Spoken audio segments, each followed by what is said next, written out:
manger de l'arbre au sujet duquel je t'avais donné cet ordre. Tu n'en mangeras point. Le sol sera maudit à cause de toi. Oui. Vous voyez le contraire des choses.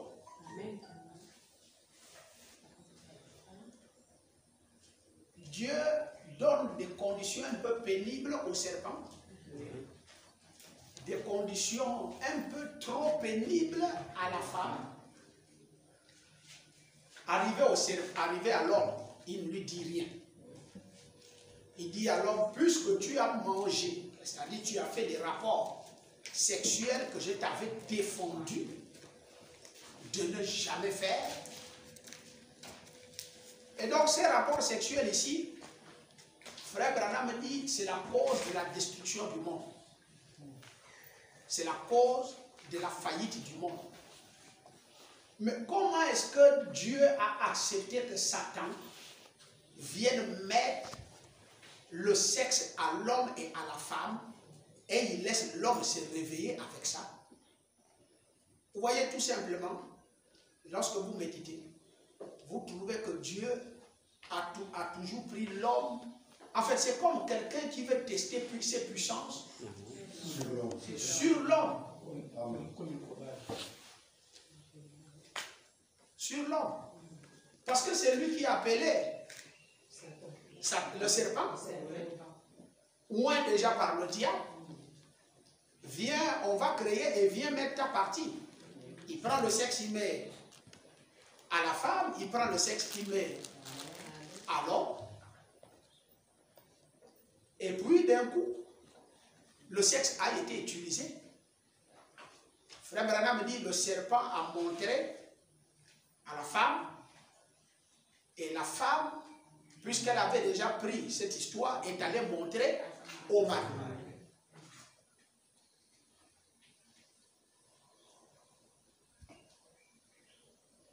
Quand Dieu arrive, il dit, puisque tu as fait des rapports sexuels, le langage c'est ça, vous pouvez même barrer ça et écrire, comme il dit, est-ce que tu as mangé l'arbre au sujet? Non, non, non, enlevez l'arbre. Est-ce que tu as déjà fait les rapports sexuels avec ce que je t'avais interdit de faire dans le jardin d'Éden? Ben dans lui, moi j'ai mangé. Qui t'en a donné? Mais c'est la femme. Madame, qui t'en a donné? Serpent. L'affaire est réglée. L'affaire est réglée. Qui a mis le sexe? Le serpent. Il faut qu'il vienne montrer l'utilité de ce qu'il a mis sur la femme, à la femme. Et la femme va aller montrer à l'homme. Parce que la première personne à porter le sexe, c'est qui? Le serpent. Et la deuxième? C'est la femme. Ah. Donc Adam est le dernier. Alors il faut que le premier à porter le sexe utilise le sexe. Et que le deuxième a porté le sexe, l'utilise avec le premier. Le premier, puisque c'est le premier qui lui a créé ça. Ce n'est pas Dieu qui a créé le sexe, c'est le serpent, le diable. Et maintenant qu'il a mis ça, il a mis ça pour que qui d'autre l'utilise? Lui-même. Ah, il devait utiliser. Et pourquoi Ève n'est pas repartie là-bas? Parce que Ève s'est rendue compte qu'en faisant ce qu'on a fait, même moi-même, je n'ai plus la puissance que j'avais. Parce que Frère Branham dit, vous voyez, la Bible dit, Dieu vient modifier les conditions de la femme. Or, Branham dit, la femme et l'homme avaient la même puissance. Vous dites qu'Adam était Dieu sur la terre. Non, Ève était Dieu. Il y avait deux dieux sur la terre, Ève et Adam. Et donc, quand Adam se rend compte que, mais mon Dieu, donc en faisant cette histoire avec le serpent, je n'ai plus la puissance. Voilà pourquoi elle n'est plus repartie. Elle n'est plus repartie. Elle est tombée dans un regret. Et Frère Branham me dit qu'elle a eu des rapports sexuels là. Elle a couché avec deux hommes la même journée. La pire des choses qu'on peut vous dire, c'est qu'il a couché avec deux hommes la même soirée. Dès qu'il a terminé avec le serpent, il est allé aussi avec Adam. Et les deux enfants sont rentrés le même jour.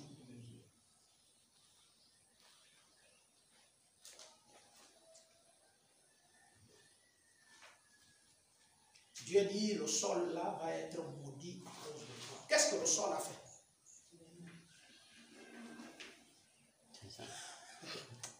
Qu'est-ce que le sol a fait?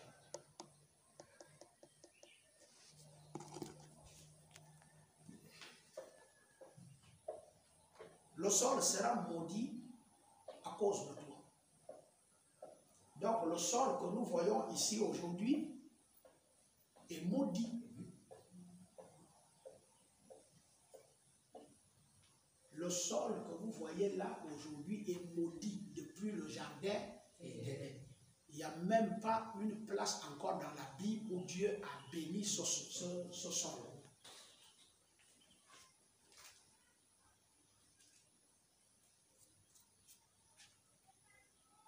Et c'est à force de peine que tu en tireras ta nourriture. Quelqu'un qui était aisé va maintenant s'efforcer à survivre. Pour qu'il puisse vivre, il faut qu'il fasse des efforts. Ça, là, je parlerai de ça lundi prochain. Mais sachez-le, un paresseux, en tout et dans tout, vous vivez avec quelqu'un et vous constatez qu'il ne fait pas des efforts. La vie, quel qu'en soit le domaine, si tu ne fais pas des efforts, tu n'auras aucun résultat. C'est juste. Amen. Aucun. Dans tous les domaines. Amen. C'est juste. Dans tous les domaines. Vous prenez votre temps à dormir sur la terre. Là. Tu vas me raconter si tu as mangé. C'est vrai. Donc, non seulement le sol, mais tout devient maudit. Oui. Il faut que l'homme multiplie des efforts pour pouvoir trouver quelque chose. Et donc l'homme n'a pas le droit. Moi je dis, si l'homme travaille 24 sur 24 comme les Chinois, tant mieux. Tant mieux que de rester. Tant mieux. Et si, avant-hier, je prenais le couteau pour faire la montée de plein ciel. Et donc, une Camerounaise parle avec une autre Camerounaise. Et dit, ça m'étonne. Si le coca manque là, tu es dans l'activité commerciale, ça m'étonne que tu es Camerounaise. Les Camerounais bossent la tête. Oui. La tête d'un Camerounais ne dort pas. L'essentiel est que dans la poche d'un Camerounais, 5 francs rentrent, que 5 francs ne rentrent pas. Donc tu dois bosser la tête. Je ne veux plus jamais te voir dans ce genre de comportement-là. À condition que tu aies une Camerounaise. Oh.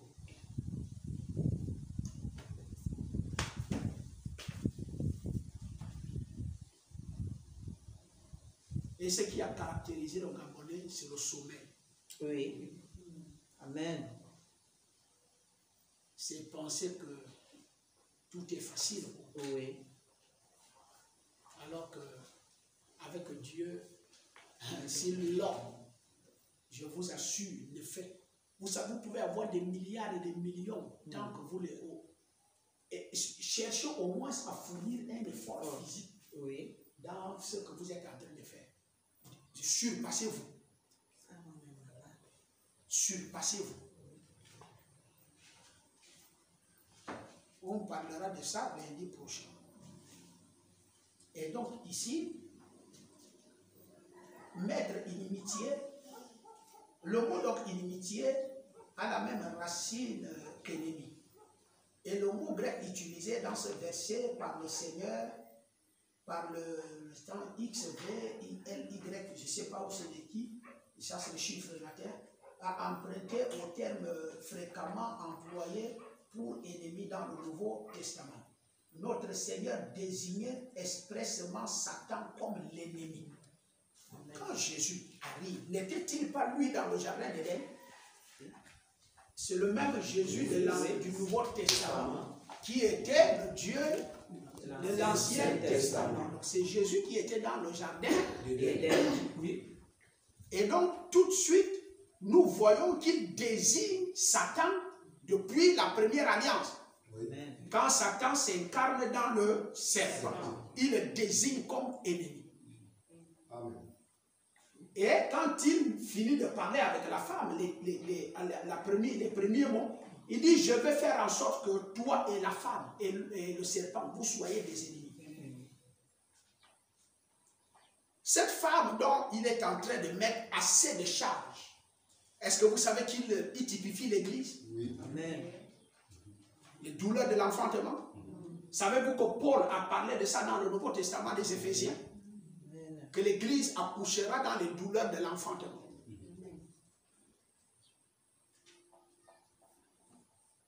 Et il dit donc à la femme, il faut savoir que l'ennemi que tu vas en avoir, Église, l'ennemi que l'Église a, Amen. c'est le sexe. Amen.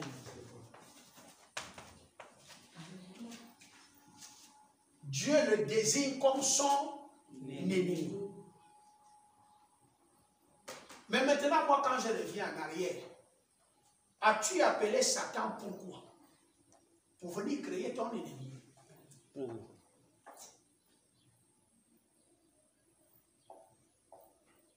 Le rôle là, c'est le rôle de quoi? Moi, je n'ai pas envie de pousser le pion là, sinon je vais dire beaucoup de choses qui ne sont pas dites. Je vais m'arrêter là. Amen. Parce que quand il appelle Satan, la femme est couchée, Adam est couché, il ne voit rien. Quand Adam se réveille, il se rend compte qu'il a déjà une partie ajoutée sur son corps. Amen. Frère Branham me dit, j'ai la brochure au bureau, je n'ai jamais vu ça à l'église. Frère Branham me dit que Ève est allée demander à Satan que ce que tu portes là sert à quoi. Frère Branham dit, Ève a dit à Adam, ton nez là sert à quoi? Adam dit c'est pour respirer. Les yeux là servent à quoi? Il dit c'est pour voir. Les oreilles là servent à quoi? Il dit c'est pour entendre. Ta bouche sert à quoi? À parler. Les mains servent à quoi? À toucher. Mais tu ne te poses pas des questions que ce que tu portes là sert à quoi? Et donc viens, je vais te montrer à quoi ça sert. Adam sans savoir ce qui se cache derrière. Et donc dès qu'Adam est allé essayer, Branham me dit, au moment où Adam se lève encore pour aller regarder le troupeau des animaux qui étaient en train de se battre, mais les animaux s'abattent sur lui. Il se rend compte que donc, l'acte que je viens de faire a enlevé Dieu dans mon corps. Amen.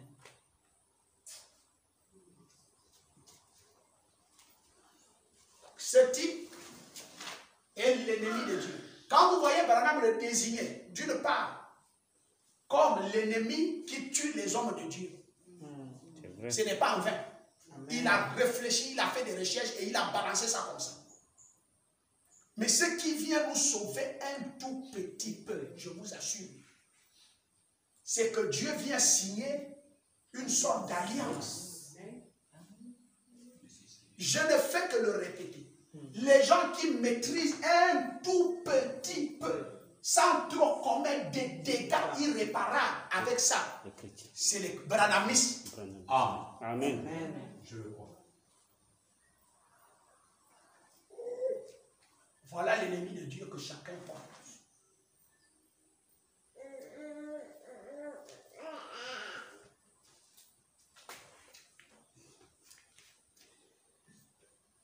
Et donc quand Jésus arrive, le Seigneur a donc désigné expressément Satan comme l'ennemi. C'est qui Satan? On va Satan, Satan, Satan. Branham me dit, Satan c'est un frère, c'est une soeur. Pourquoi il dit ça? Parce qu'il porte ça. Parce qu'il porte quoi? Le sexe. Amen. En quoi un frère va être Satan? En quoi une soeur va être Satan? En quoi un être humain va être Satan? C'est parce qu'on n'a pas localisé Satan. On n'a pas su qui il est. Oui.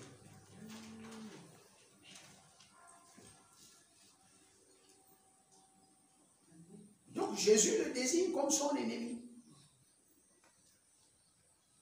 Vous Gloire à Dieu, Jésus aussi portait son ennemi. Oui. C'est pourquoi Abraham dit le propre ennemi de l'homme. C'est l'homme lui-même. C'est vrai. On n'a aucune autre victoire à signer sur la terre. Aucune. Aucune autre victoire à signer sur la terre. Si ce n'est de limiter les dégâts de ce type.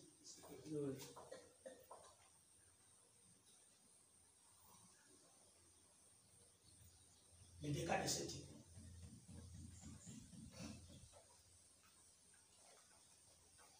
Ce type a fait que les hommes se marient à 1000 femmes. Je ne sais pas comment. Frère Abraham dit que Salomon partait avec eux et David une seule fois.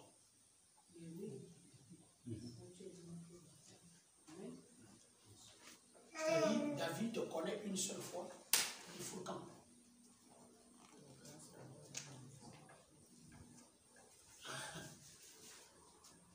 Donc comment quelqu'un va connaître un bilan de 1000 femmes?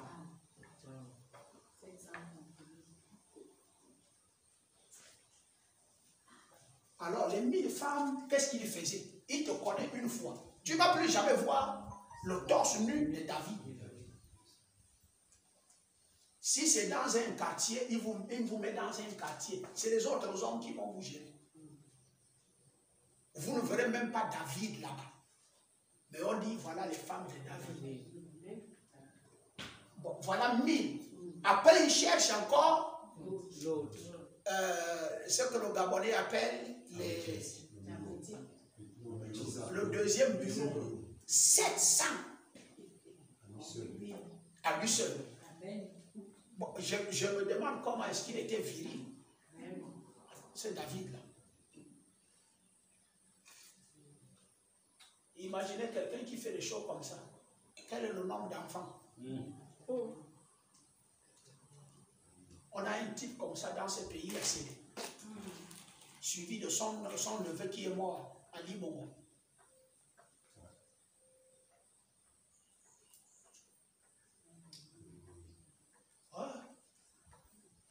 Il y a les bongos dans ce pays qu'un bongo lui-même ne connaissait même pas. Oui, c'est juste. Ah, c'est là des enfants ici que lui-même ne connaît même pas. C'est quel médicament?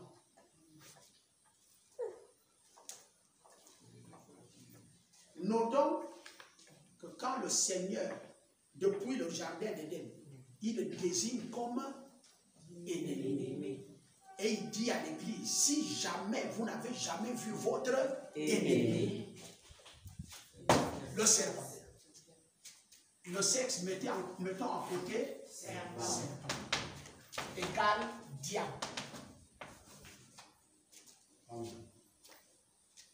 Dit voilà votre ennemi. Satan sort. Il sort pour aller chez qui?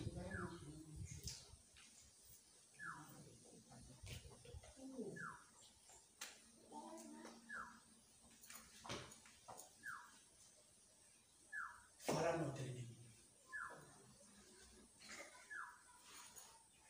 Cet ennemi est capable de ne pas te donner le sommeil. C'est juste. Hein? Oui. Cet ennemi, l'ennemi là,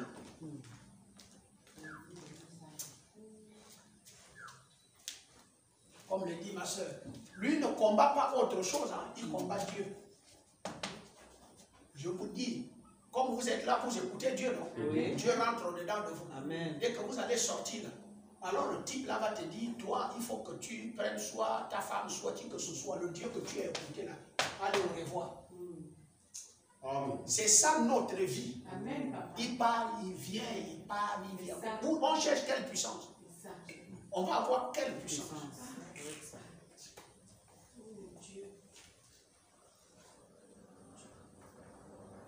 Je veux donc mettre inimitié entre toi, la femme qui est Église, et le serpent, ou bien le sexe, ou le diable.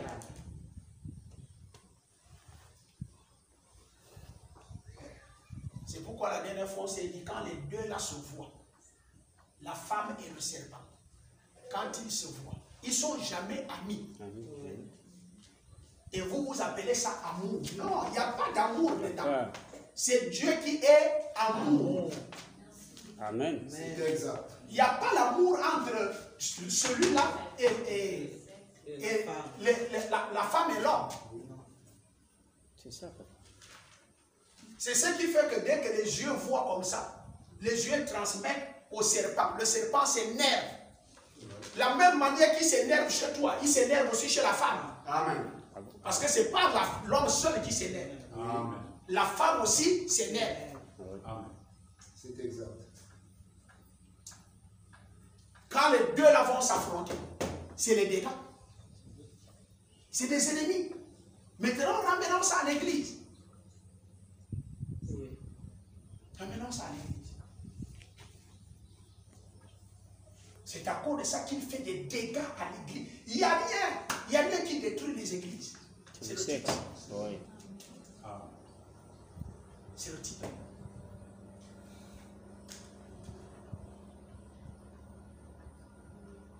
C'est lui qui détruit les églises. Je ne fais que continuer l'espérance que nous on a là-dedans. Qui nous amène à dire, ah, enfin. Vous savez, quand c'est juste seulement un amour de Dieu comme ça, on ne sait pas pourquoi. Mais je l'accuse dès le début là-bas. C'est dès le début que je l'accuse. Mais faites attention à ce monsieur. Il est l'ennemi de Dieu. Et Dieu, c'est le Saint-Esprit.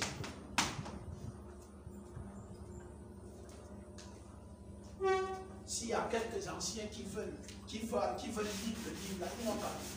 Vous venez, vous donnez la participation, on va photocopier ça là-dedans ici. Le sexe est très dangereux. Il est très dangereux. J'ai le livre là au bureau là. Une brochure intitulée La femme. En dehors de mariage et divorce. Branham a prêché une brochure La femme. C'est un volume comme ça.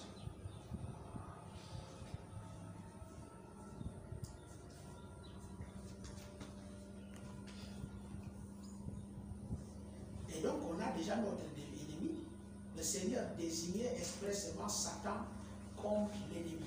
Vous avez ça dans Matthieu. Si quelqu'un peut nous lire Matthieu chapitre, on a un peu de temps, lire les versets. Matthieu chapitre 13, verset 25 à 28. Matthieu 13, 25, 28. Même pendant que les gens dormaient, son ennemi vint, s'aima délivré parmi le blé, et s'en alla. Lorsque l'herbe eut poussé et donné du fruit, l'ivraie parut aussi. Les serviteurs du maître de la moisson de la maison vinrent lui dire, Seigneur, tu vois qu'est-ce qu'il est en train de dire à l'intérieur. On a parlé de ça en plein ciel temps. Aujourd'hui, c'est quel jour? Mardi. C'est mardi que j'ai parlé de ces versets bibliques là. Oui.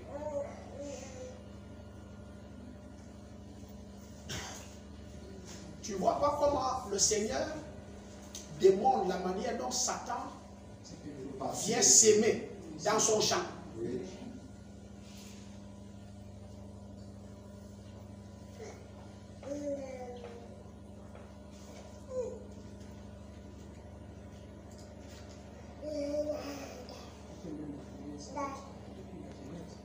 Si quelqu'un peut aussi nous lire Luc chapitre 10, verset 19.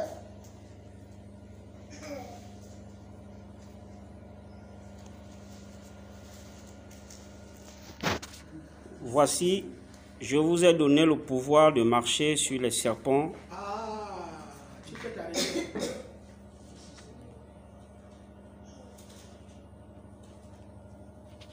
Alors, je vous ai dit quoi? Maîtrisez ce type. C'est la seule chose que Dieu nous attend.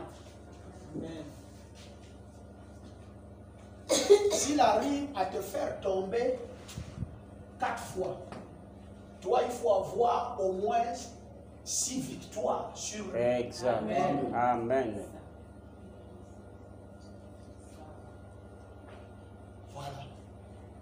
pouvoir que Dieu nous a donné de marcher sur les scorpions et les serpents, ce n'est pas le mbumba. C'est ça. Ce n'est pas le mbumba que le sorcier a. Puisque lui, il marchera sur son ventre, et toi, tu dois marcher sur lui. Dans Genèse, on dit, il va marcher sur son ventre. Et toi, on te dit, toi, tu dois marcher sur lui.